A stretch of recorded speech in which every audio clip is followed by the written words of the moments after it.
Saudi अरब में मुस्लिम बताकर दफनाए गए ऊना के संजीव के परिजन अंतिम संस्कार के लिए पार्थिव देह भारत लाए जाने की मांग कर रही हैं। संजीव को दफनाए जाने के बाद से ही परिवार की चिंता एक बार फिर बढ़ती हुई नजर आ रही है। परिवार चिंतित है कि क्या उन्हें संजीव का पार्थिव देह मिलेगा या उसकी अस्थियां।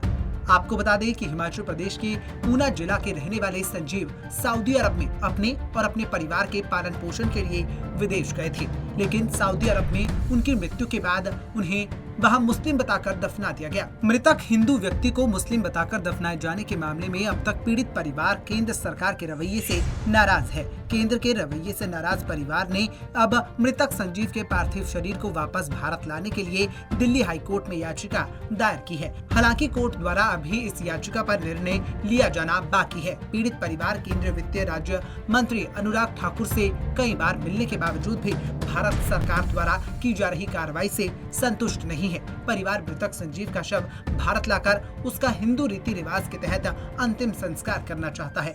आहत परिवार ने एक एनजीओ के तहत याचिका दिल्ली हाई कोर्ट में दाखिल किए जाने की बात कही है। परिवार को उम्मीद है कि कोर्ट उनकी ये याचिका सुनवाई के लिए जरूर स्वीकार करेगा। सर, पापा की डेथ 24 जनवरी को हुई थी और 18 फरवरी को हमें पता चला था कि उनको वहाँ पे बरी कर दिया गया है। हमने ऐसी कोई परमिशन नहीं दी थी, ना ही इंडियन एम्बेसी को, ना ही किसी और को। हम तो कोशिश कर रहे थे कंटिन्यूसली कि कागज़ सब कार्रवाई पूरी कर रहे थे कि उनकी बॉडी को इंडिया लेके आया जाए।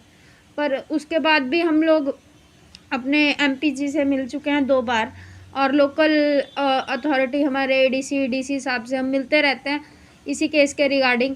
पर अभी तक हमें कोई मतलब उसका कोई फ़ायदा नहीं हुआ है। हम बस बॉडी की डिमांड कर रहे हैं, उसके लिए किसी ने अभी कोई हमें आश्वासन पे आश्वासन मिलते हैं, पर अगर देखा जाए तो कोई ग्राउंड रियलिटी में कुछ भी हमें उसका फ़ायदा नहीं हुआ है। सर, ये तो मतलब सरकारों के कुछ बोलने और करने में फ़र्क है, इसीलिए ऐसा हुआ है। अगर हमारी बात हम 2 महीने से इन लोगों से रिक्वेस्ट कर रहे हैं, पर अभी तक अगर बात सुनी होती तो मेरे पापा यहाँ पे होते।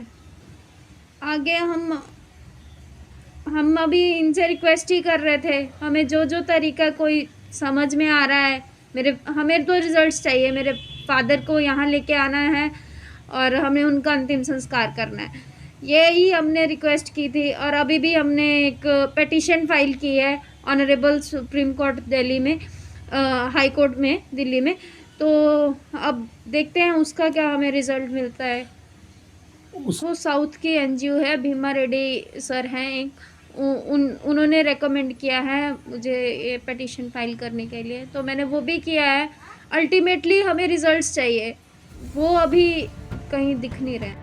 इस मामले को पहले केंद्रीय वित्त राज्य मंत्री अनुराग ठाकुर के समक्ष भी मीडिया ने उठाया था, जिस पर अनुराग ठाकुर ने इस बात पर सऊदी सरकार और वहां मौजूद भारतीय एम्बेसी से लगातार संपर्क बनाए जाने की बात कहते हुए इस मामले में केंद्र सरकार की गंभीरता का दावा किया था।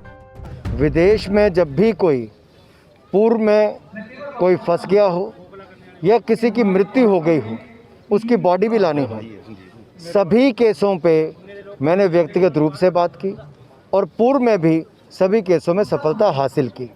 इस केस में भी जो इस परिवार के साथ हुआ वो एक तरह से अन्याय है। एक हिंदू को मुसलमान दिखाकर दफना दिया जाए, इससे बड़ा अन्याय क्या हो सकता है। हमने इसको अपनी विदेश मंत्रालय के साथ भी उठाया है, अपनी एम्बेसी के साथ भी उठाया है और वहाँ पर उचित कार्रवाई करने के लिए उन्होंने कहा भी। भारत सरकार द्वारा सऊदी अरब में इस मामले के उठाए जाने के बावजूद सऊदी अरब के कानून और कुछ सामाजिक कारणों से ये मामला अभी तक उलझा पड़ा है। हालांकि भारत सरकार लगातार इस मामले को लेकर सऊदी अरब पर दबाव बनाए हुए है, लेकिन ये दबाव कितना सफल होगा ये भविष्य तय करेगा। पंजाब केसरी टीवी चंडीगढ़ के लिए ऊना से संदीप खड़वाल की रिपोर्ट।